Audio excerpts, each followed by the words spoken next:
Thank you very much, and good afternoon. And many thanks for the invitation to say something about strategic management and user perspective here at Arken. I'll start out by making some general remarks about the museum institution in a changing cultural setting such as we experience it in Denmark today. And that is, so to speak, the theoretical deliberations behind the concrete activities which we establish here at Arken to make Arken a space for learning. I always also intended to make a brief description of Arken's specific cultural setting, but I was just reading through my text before I came here, and I have about half an hour of text, so I have reduced that. And so I will go directly to the specific initiatives which we make here at Arken in relation to establishing Arken as a space for knowledge production. I will describe how we try to move the visitor from being observer to being participator. A long time ago, that was in 1994, I wrote a small book for the Ministry of Culture with the title, The Art Museum, an Institution in Transition. It had a lot to do with changing the mindset of the people who were employed in the art museum. And it had to do with the notion that the museum institution has moved from being about something to being for somebody. Therefore, we here at Arken have developed strategies which strengthen the relationship between the population and the museum. When we talk about the art museum of tomorrow, we talk about that which we call the participative museum, and that is because we're convinced that the museum exists for its audience. This attitude is shared by most museum people today. We all agree that it is important for the art museum to reach out to the surrounding communities and to be in dialogue with the people who are interested in art, and to make those who do not have a background which makes it natural to be interested in art, to make those interested in art by applying new ways of communication, new ways of teaching, and new ways of understanding the museum's relationship to the public in the future society. The Art Museum institution, like all other public institutions today, has to prove the reason for its existence, and it does so through its relationship to its users. If the art museum is not interested in discussing its function in society, the debate and, in turn, the visitor simply go elsewhere. The art museum should always be reviewing its self-image and always be contemplating how it can gain increasing importance to the individual citizens and to society as a whole. The museum should always be striving to develop new ways of communicating with its users so that they get the most out of their visit to the museum, and hence will keep coming back.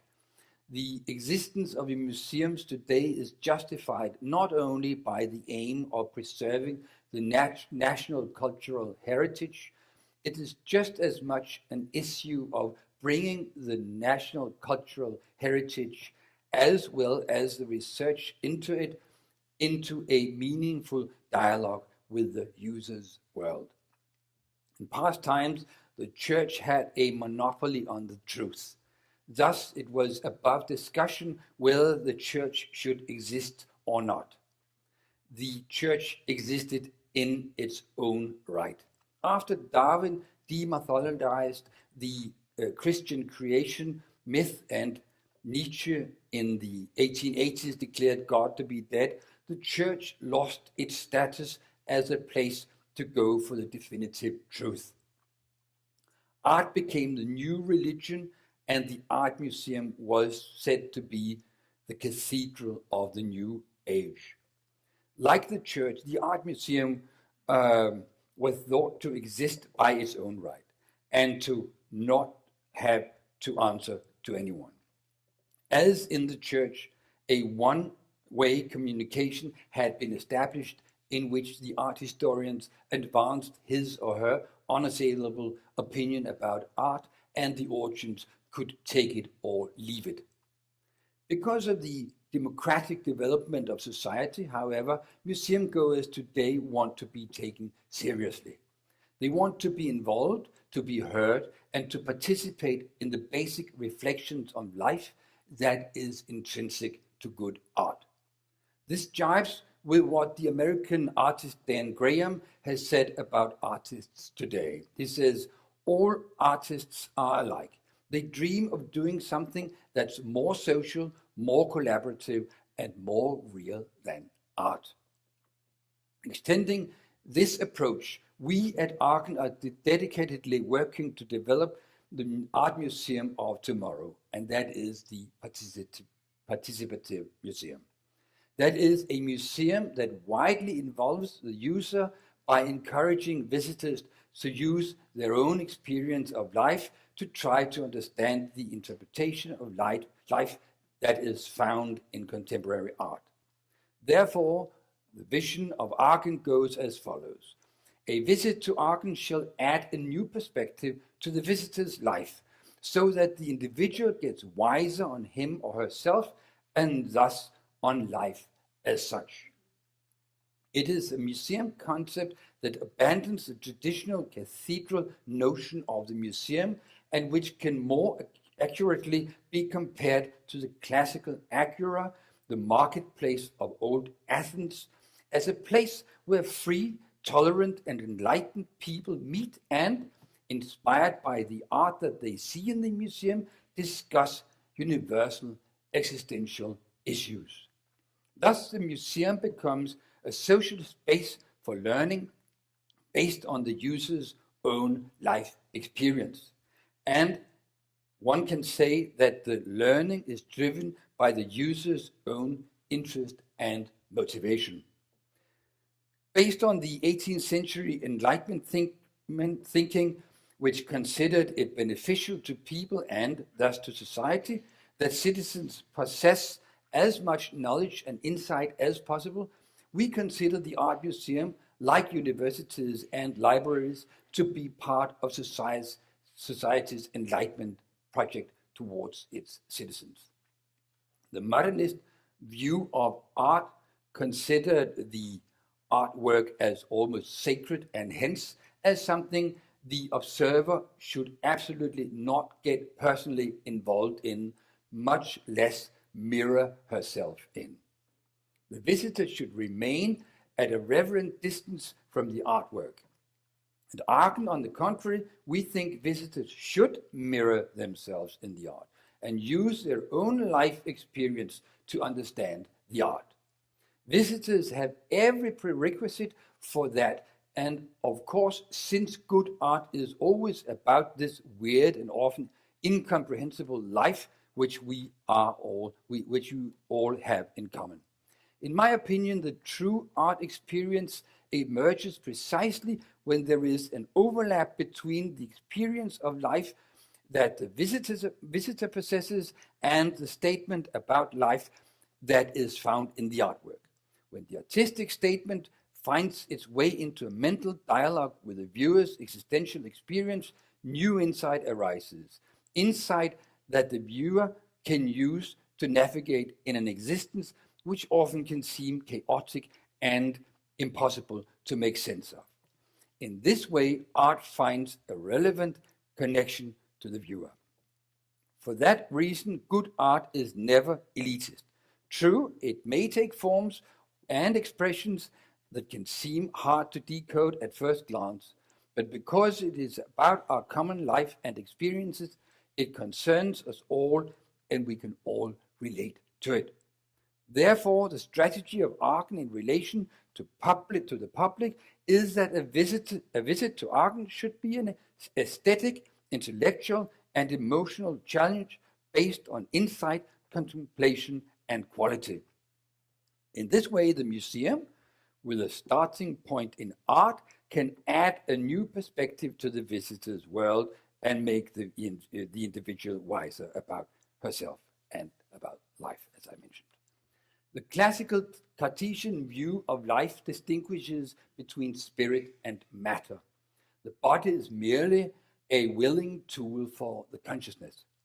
Consciousness is the crucial entity that we use to comprehend the world. Hence, there is a distance between the I, that is the consciousness, and the world. This bears some resemblance to the structure in the modernist distinction between observer and artwork. The French phenomenologist Merleau-Ponty believes the opposite to be true. He says that we as human beings are entangled in the world, both mentally and physically. We are in the world, and the world is in us. The bodily understanding of the world is just as important as the intellectual. In this context, we can understand a work like Olafur Eliasson's Tunnel of Smoke, Your Blind Passenger, which more than 100,000 people visited at Arken last year. It was in 2011. The work was a 90-meter-long tunnel filled with variously colored smoke for visitors to walk through. The whole point was not to remain at a reverent distance to the artwork. People were encouraged to enter the artwork and experience it with their own bodies. When we asked people emerging from the tunnel what their experience was like, a lot of them said, "I don't know, but it was an amazing experience." In other words, while the bodily experience was impossible to express intellectually, it was without a doubt a great experience for the senses. The sensual experience was fully satisfactory. Nobody felt that there was something missing. Everybody felt that they had had a fantastic art experience. This also leads us to thinking that maybe we as museum people should establish new ways of accepting the art experience. Traditionally, we say that you cannot prove that you have had an art experience unless you can express it in words. This is in accordance with the way we as art historians work. We are trained to put an art experience into words, and people who come to the museum think that they should be able to do so too. But I think that we all agree that the real art aspect, is something which cannot be expressed in words. The real art dimension is the residual category, the question which remains after all questions have been answered. It is that dimension which is experienced on an intuitive level and probably on an emotional, bodily basis. That is the real essence of art. And that dimension we have to accept the existence of, even though, or precisely because it cannot be expressed in words. That we saw in connection with Olafur Eliasson's Smoke Tunnel. Unlike the modernist artwork, which hangs independently on the wall, or is situated on the plinth, such participative artworks as a smoke tunnel does not work unless it is used by somebody. The same could be said about the Art Museum of Tomorrow. The Art Museum of Tomorrow does not work unless somebody uses it. Indeed, the greatest joy for a museum person is when the museum is brimming with people eagerly discussing art and life. The art museum that, on the basis of the best art and the best scholarship, establishes a connection between work and viewer by incorporating the viewer's own life experience will be an integral and indispensable part of daily life in Denmark, and thus prove its right to exist. That is a lovely vision for tomorrow's participative museum. These thoughts are the ones which we try to implement here at Arken. The strategy which we develop to convey as much knowledge to our visitors as possible has to take its departure in an analysis of the community in which we are situated. And that is a community that does not have a tradition for art consumption and even less for visiting art museums. I will therefore, in general terms, mention the initiatives which derive from our strategic deliberations. Our general strategy is to combine broadly appealing exhibitions with more narrow exhibitions, and based on the idea which I mentioned earlier, we establish a space for learning and contemplation and for active participation. On the basis of thorough research, we try to disseminate new knowledge about the art and its meaning to as many people as possible. And we try to move the visitor from being spectator to being participator. We are based in a community where there are many new inhabitants from all over the world. In this local municipality, there are more than 100 different spoken languages and, of course, all kinds of different religions. We try to reach out to all of them to introduce them to the magic world of art. Some years we have had up to 40,000 school children in the museum, where they are being taught by our educational staff. Our strategy in this respect is to combine formal with informal learning situations. By making the art relevant to the single individual, we stimulate an art experience that is both intellectual and intuitive, and which makes the visitor visually competent, critically analytic, and culturally observant. To create a meaningful and relevant museum experience, the education department's communication strategy works along 4 lines: the school service, development of talent, outreach, and dissemination. The school service collaborates with school teachers, and special attention is paid to establishing a connection with the art at the museum and the daily teaching. The overarching goal is to enhance the children's ability to reflect and to understand the world. These initiatives are developed to continue over a long period, so that the visit to the museum is not just a day out of school, but an integral part of the general education. We call this program Kickstart. For the pupils between the age of 5 and 12, the program also engaged their parents by inviting families to participate in after-school and Sunday activities. In this way, local families which do not visit Arken on their own initiative are now introduced to the museum as a place where they can spend time together, sharing memorable experiences. We also work on developing the artistic talents for young people, aged 14 to 25, which are here in the area by running an artistic talent school called BGK. These talents do not have easy access to art education, and their family background is not always as supportive as could be expected, due to the fact that often there is no tradition for art in the families. We have had great success with regard to this. Our pupils are admitted to the Royal Academy of Art here in Copenhagen, but also to academies abroad, such as Cooper Union in New York, and art schools in Germany, Austria, Holland, England, and Norway.